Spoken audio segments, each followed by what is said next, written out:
The idea behind the Summer Sustainability Institute was that students could learn and should learn part of the time at least outside of the classroom.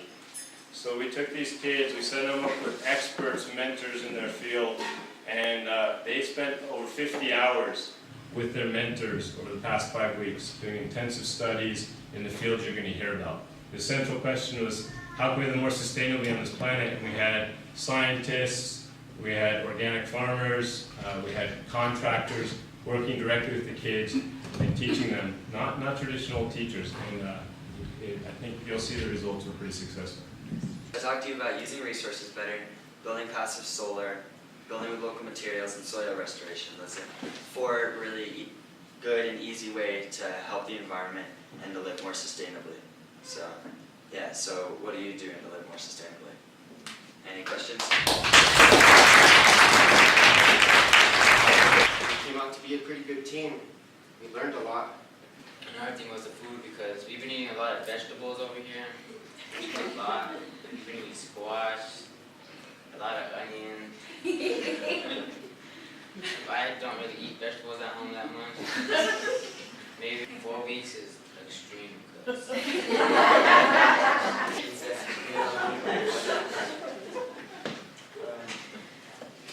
But it wasn't. It was really relaxed.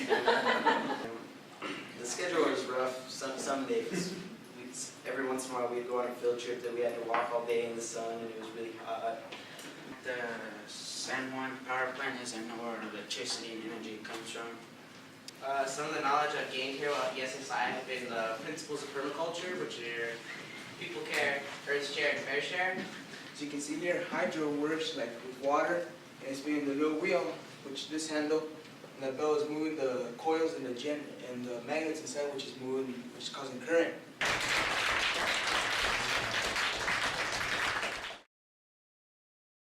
Hey Steve, how's it going? Thanks for coming. Hey, How are you doing, Seth?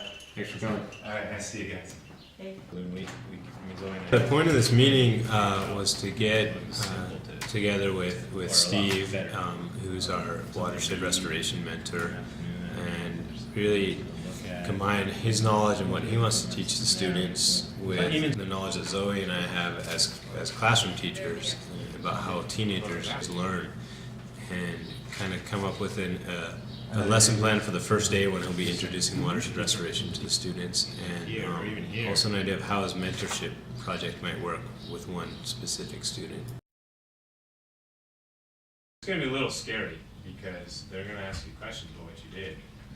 So you don't have to pick now. The first few days you're going to meet. There's 2 things you should think about. You're going to meet the people, Eric, Steve, Aaron, and Christian. You're going to say, oh, that guy or that woman is cool. I kind of like. They're all cool, but one you might like how they talk better than others or something.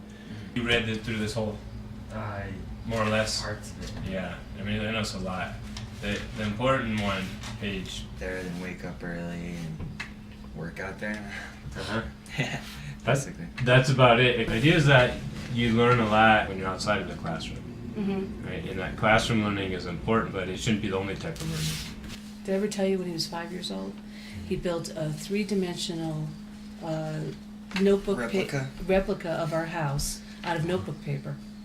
And it was 3-dimensional, and then he built the swing in the back and the trail in the back and the garage. I was like 5 years old. It was like, this kid likes to build. That's awesome. Yeah. He said he wanted to be an architect, so the building of this is perfect for him because that's what he's always wanted to do, and he can actually see what the things he's talked about. Yeah. Sí, yo sé. Y aquí no tienen que poner el depósito porque ya ustedes están. Esto es para los que vengan nuevos. No, pues me parece bien. Le digo a ella que es la primera vez que va a participar en un programa de esos y él también tiene muchas ganas.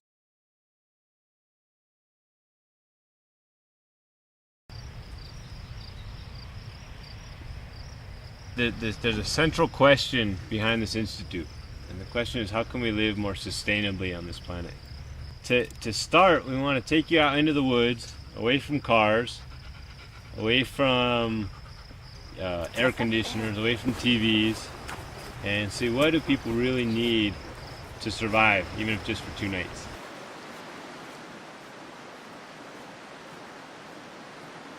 We're out here, it's raining, we're cold, our feet are soaked and blistered. Do we attempt to summit Hermit's Peak? Yeah. Ramon? I'll have to go up. Yepa? Another reason why we started with a backpacking trip was for the natural team building elements that come along with being out in the woods and crossing streams and setting up tents and cooking food. It is the particulars of what is now called the environmental crisis. Acid rain, soil erosion, Times Beach, falling populations of wild animals, clear cutting, 3 Mile Island. Noticed the waterfall. I had to stop and look and see how beautiful it was. And Noticed that big pool that Ramona and I ended up getting into. And I was just, I forget sometimes that there's beautiful river pools. And I was remembering how I'd felt like driving in the car out to the farm and I was all hot and stuff. And all of a sudden it was a beautiful place. So. Jude, how's it feel to be back? Yeah. Feels great to have this weight off your shoulders.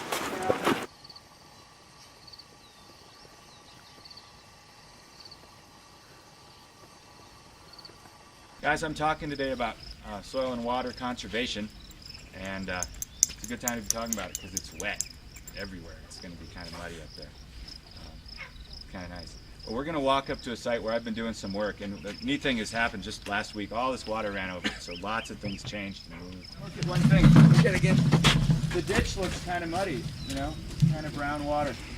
Water's carrying mud off the road. If this muddy water gets in the ditch and that water gets in the river, the river's less healthy, the fish can't breathe quite as well because there's just so much mud in there. And that's something we're trying to address.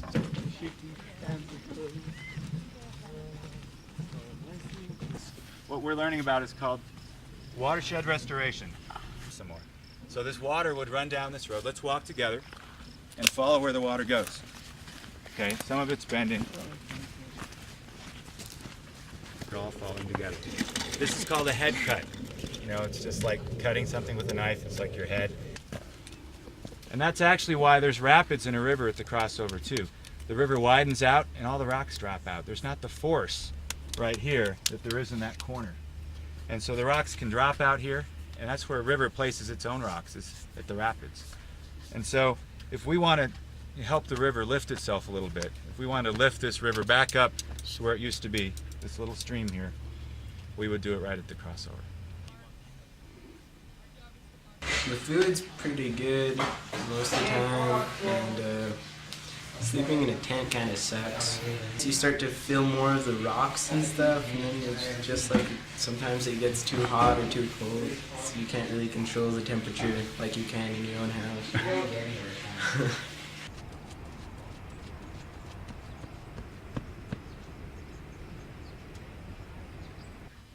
So I want to give you guys a taste of all the different aspects of building a house. This house we're trying to do green building.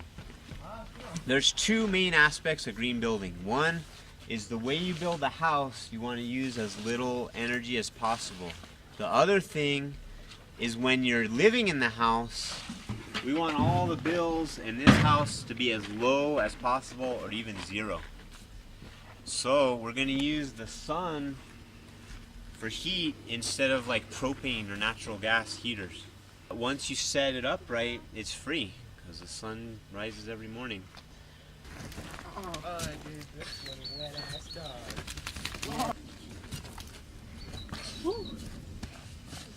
only know the belly.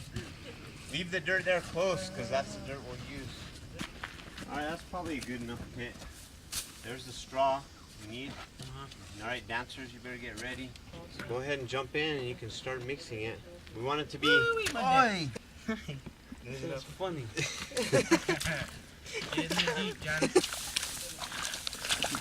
And once you got that mixed in, then you guys want to take some of this stuff and add some more dirt in there, see? Do it again, do it again, do it again. I'm sinking, buddy. Looking pretty good. Does it feel pretty mixed, dancers?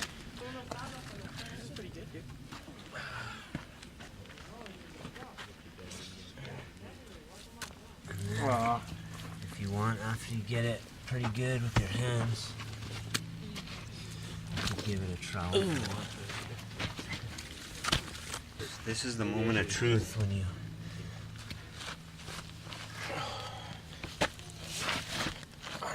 so you pull it straight up nice and slow. See? There's 2 adobes. There's 2 more. Bro! And those look at the best out of all of them, and just under 5.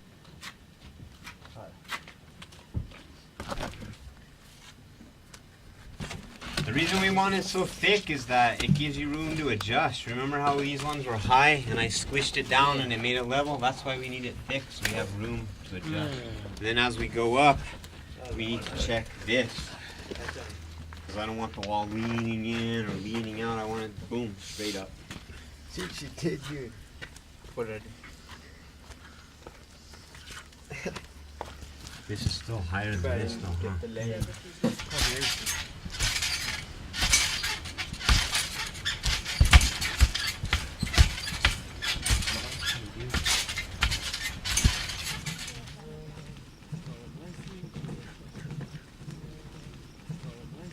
Who knows if it's better for the earth in a whole, you know? And that's a good question.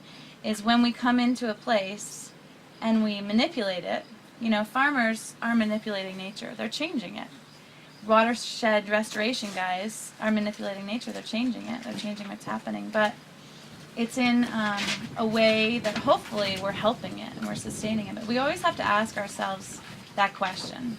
Are we really making this better? Is this something that is working for the land? So we always have to pay attention. We were preparing the field for planting potatoes.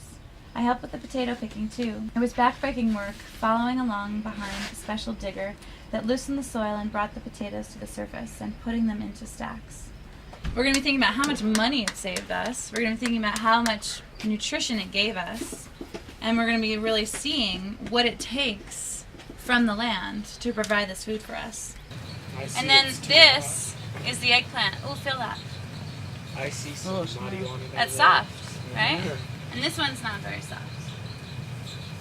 So turn around. Look in the ground. Get down. You can't. I can't Carrots. get down. It's hot enough. You don't want to eat a carrot? That's fine. Dirt's good for you. It's the orange part. The orange part, that's the root. Crap. So you know what we're going to do? Look at that. Oh, that's a nice one. What part of the beet do you eat? The bottom part. Yeah. See all those flowers? Every single flower is going to be a pickle. Aaron, I'm going to get you a bucket. You stay right there. I'll come back.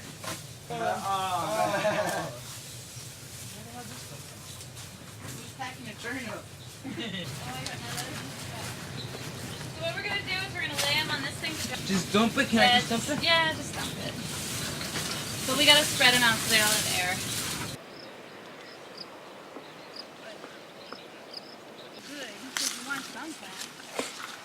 And remember, we gotta make this last the whole bed, so. More food of bees than I am.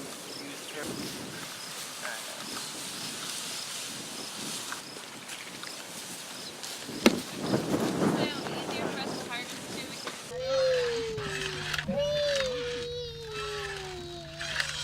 This mentorship is going to be energy. Yeah. And in particular, when you guys, whoever chooses this mentorship or doesn't choose it but ends up with me, we're going to be building a machine to generate power. We're gonna play a little game where you guys are going to partner up. It's generating electricity. If it's not spinning, it's not generating electricity. Here's some candles for your diesel generators. Your solar you already saw. And then you have your little windmills over there. The first thing you're going to do is go and look at your communities and think about what resources you have that might be able to make your windmills spin. This community, oh, what happened? Too much? Too much? It looks like there's only one house and 2 power sources. So that house has how many people? 15,000. 15,000. How much does the solar provide? 10. 10. So right now that turbine's not blowing. Oh, there it goes, it's coming and going. What's happening to the power in that town? Like blackouts. Little blackouts in some part of the town, right? Yeah, like this one's running now. So this is great. This is an all renewable resource, right? These communities. So that's good right now, right? Whoop, now it's not so good. Yeah. Whoop, now it's good. Whoop, now it's not good. Be What about frustrating now? watching football Uh-oh, game. there's a big cloud coming over. Does anybody have another idea? The days are set up in a way where students wake up. We wake up at about 7 o'clock in the morning, and students who are on the cook crew for that day, we choose 2 students every day, and they come up in the mornings and they help out with breakfast, and then we sit down and eat. We look over the agenda for the day. So 9:30 is right now, till 12:30 you'll be with your mentors. 12:30, 1:30 is lunch, 1:30, 2:30 is a short break, not enough time to go to the river. Chris and Michael, where's Chris? To get full credit for the Summer Sustainability Workshop, you've got to do your interviews today. Okay? 5 to 5:30? In the morning, usually we have our mentorship time, and in the afternoon, we'll come back in and work on our classroom activities.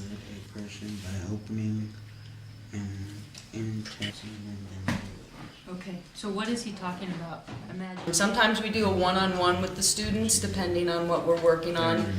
Seth and I will break off, and I'll work with 2 students, and then Seth will work with another 2 students, so that students have a longer break, but also that one-on-one attention with the classroom activity is really important.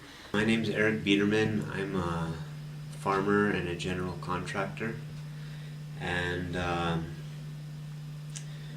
we decided we wanted to move our farm in the direction from being a business to being more of an experimental farm and educational farms. And then my brother Seth is a high school teacher, and so it all came together that we wanted to do this institute, and we had all the right people and got a grant from the McEwen Foundation, and it all happened.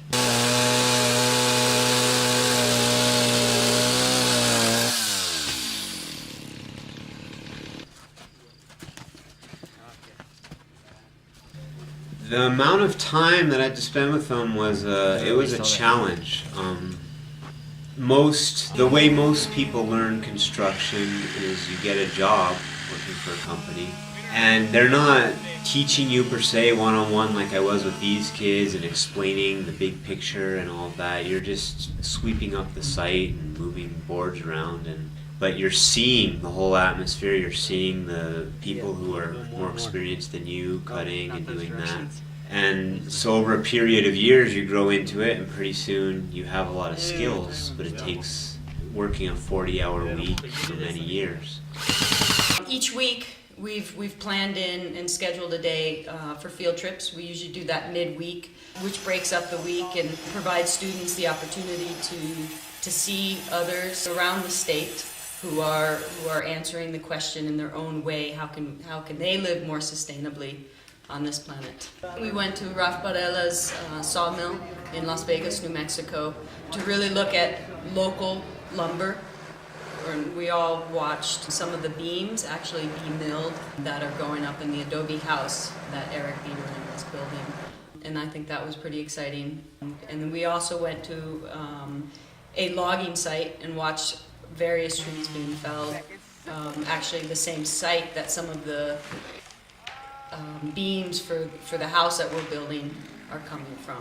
So there was a full process of where does the lumber come from and where is it going and how does it get there. And this took place within a 50-mile radius of the house that we're building.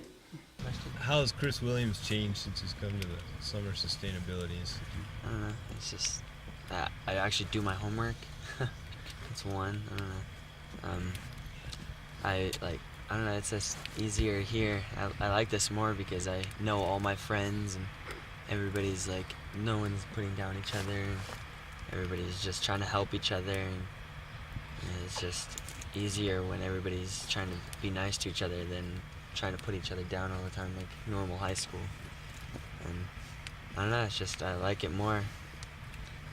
It's just, I don't know, because you guys keep us on like doing something all the time. That when at school you can just go to the bathroom and hang out with friends. And, yeah. Okay, my name is Steve Roman. I'm a watershed restoration scientist and consultant, and I've been asked to help with this project and help teach some students what I know. You know, you can't learn unless you challenge yourself and say, I don't know it. If you only do things that you know, you'll never learn anything new. So the size rocks I want, guys, are actually the smaller ones here.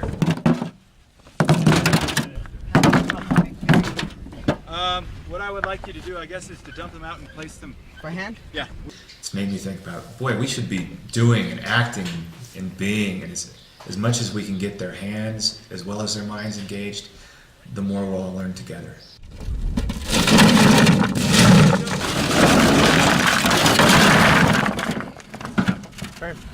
Perfect. Think you learn better out here than you do at school? I think so, in some ways. In what ways? One way is that we're with the same people, little people. Not that much crazy distractions all over the place.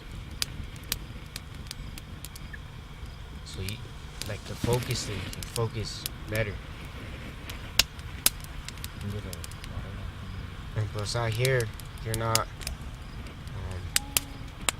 your brains aren't turning into cream cheese, playing video games or watching TV every day, and then going to school. You know, you got a clear head out here, especially with the food too. It's healthy.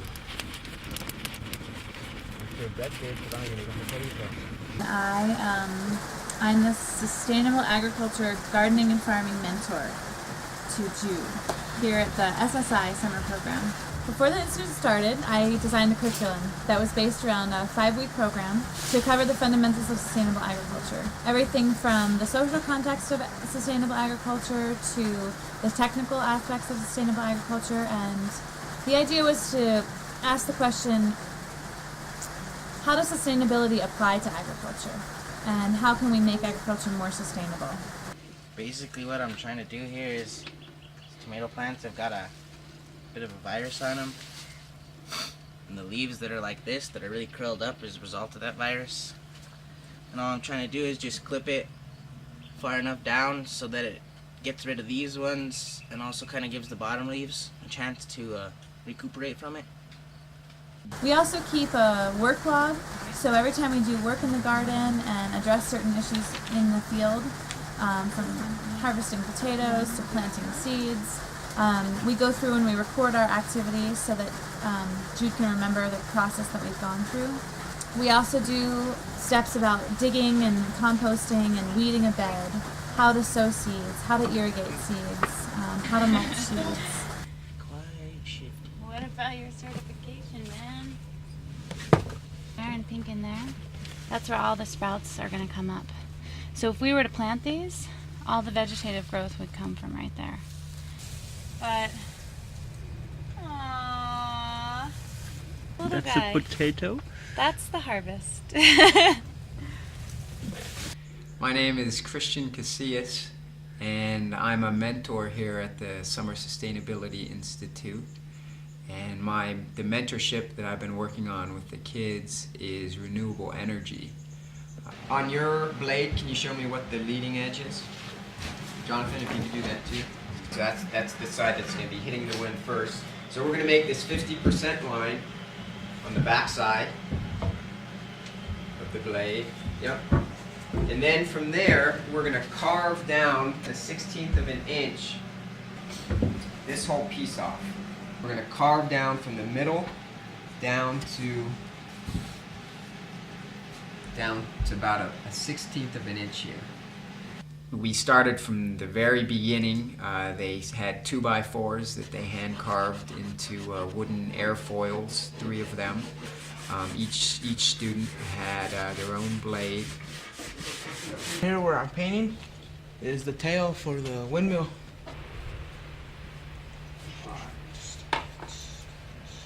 The wind blowing from this direction. John, how am I going to push that tail vane? So if you go in this direction, want to push it like that? Yeah, and how's it going to move? It's gonna go like that. Yeah. Right, and this arm here is the rotor. Is the blade. So see how that pushes, and then if the wind changes direction over here, How we move it. so it's always pushing the blades into the wind.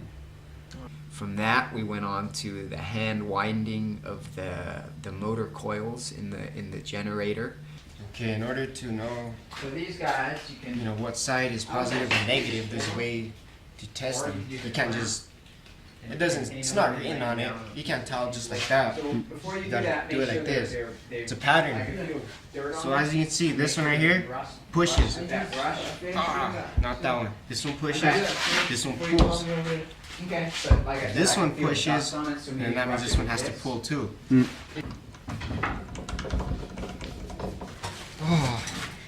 Oh, dude. Stick to my nipple. Watch. It sticks to my nipple. See, I'm nipple of steel. When other kids come in and they ask them these questions and they begin to scratch their head and then they come to me or they can go on the internet, that's kind of when a lot of the learning is happening. When it's bouncing back and forth, does it go back and forth these? Or like it's going this way and then it goes this way here, that way, this way? So remember, we're not interested in the magnetic field moving between this one and this one. Oh. Yeah, we have another between the coils to the other magnetic plate. We went out to P&M, to the San Juan generating plant, to get a sense of where electricity is created. It's a coal burning plant in Farmington, New Mexico. That experience for the students really showed to them where our lights come from, where our power is generated. For the students who are learning about building a wind turbine, they were able to see the same machinery on a large scale, because that's a pretty intense machine that's working out there. We talked about this on our drive back. We didn't leave there with a sense of peace and relaxation. We left there feeling, a little bit dirty and tired and a little more exhausted than, say, when we went to the farm tour and we got to eat lunch by the river. If I said, hey guys, we all got to get together, we got to build a bridge across the Pecos River, I'll do that. And we get Quinny down there and we get Eric down there, I bet you we could do it. Yeah, You know what I mean?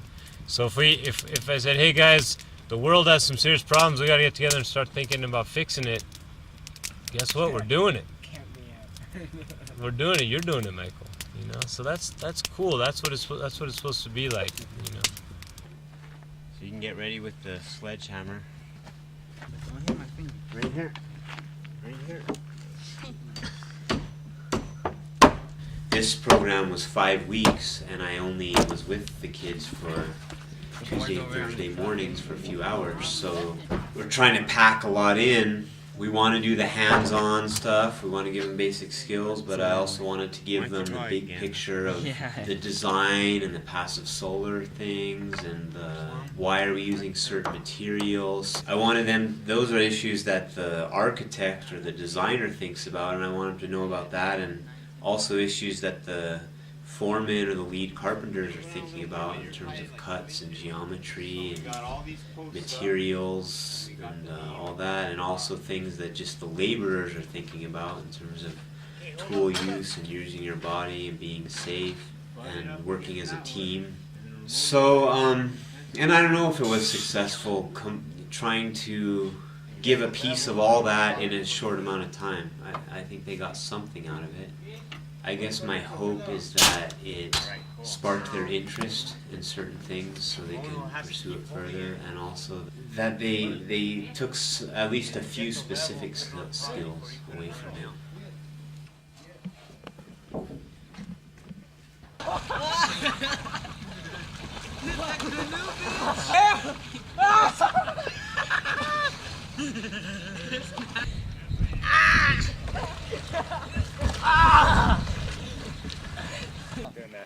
Now we're going to do one more measurement while we're here. Okay. Yeah.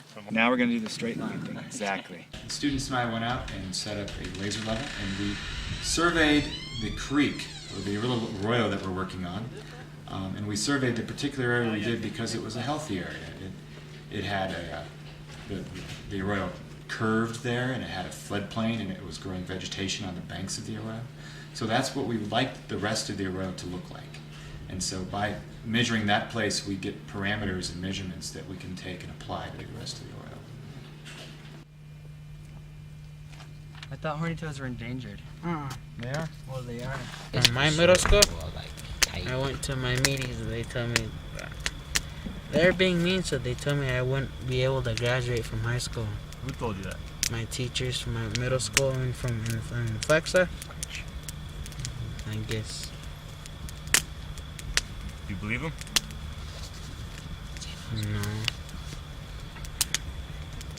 I wish I could see you now, huh? Ready Yeah. to be prerequisite. I've loved working out here. It's a beautiful place, and it's really been fun to see the guys change and grow throughout the summer. And this is about the grapes and everything. Oh yeah. And the effects, global warming, pollution. Because there's the big, like, smokestacks, and it's kind of like you're going into, like, this crazy, like, fortress. Right, the ominous. This is your brakes. You don't really often need brakes on a tractor because it's going so slow. More gas, less gas.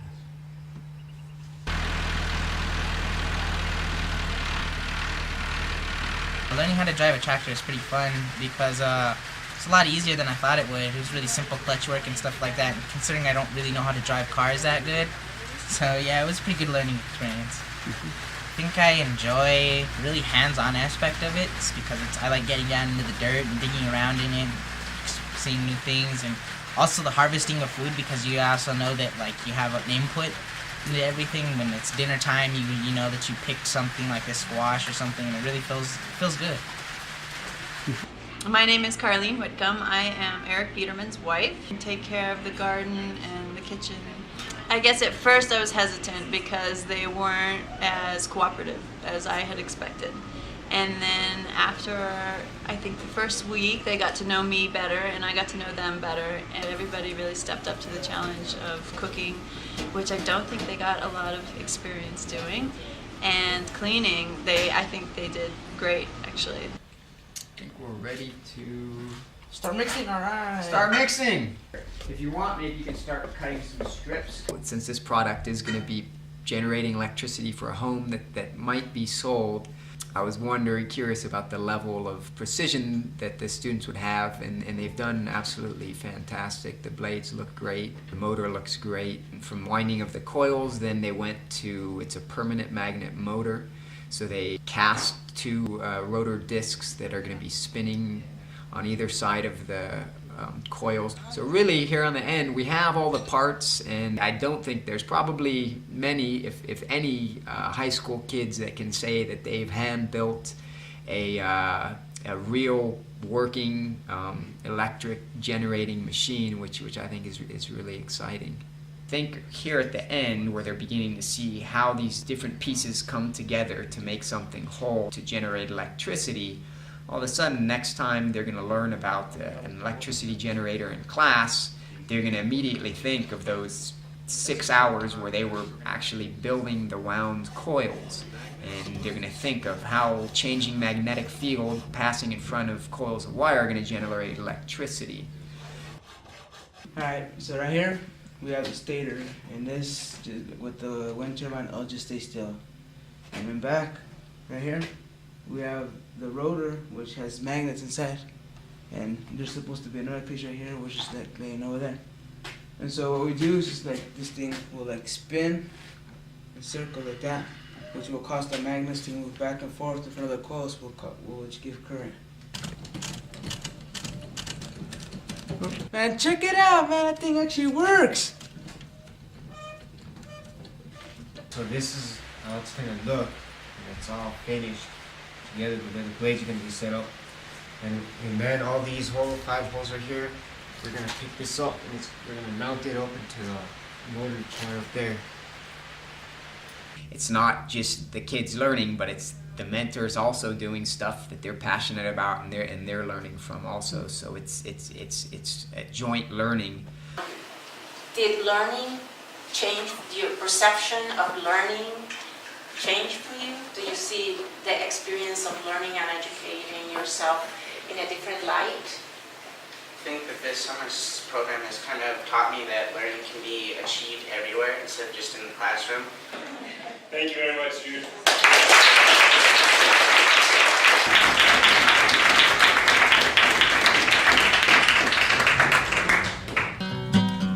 Que tú por dentro estás llorando. Llora, baby, llora.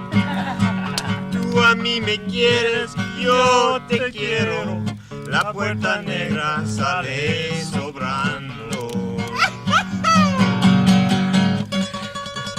Oh, I learned that song back in like 7th grade, bro. It was like on a piece of paper.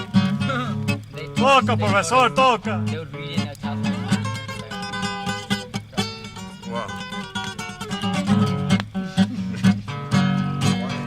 Pero la puerta no es la culpable.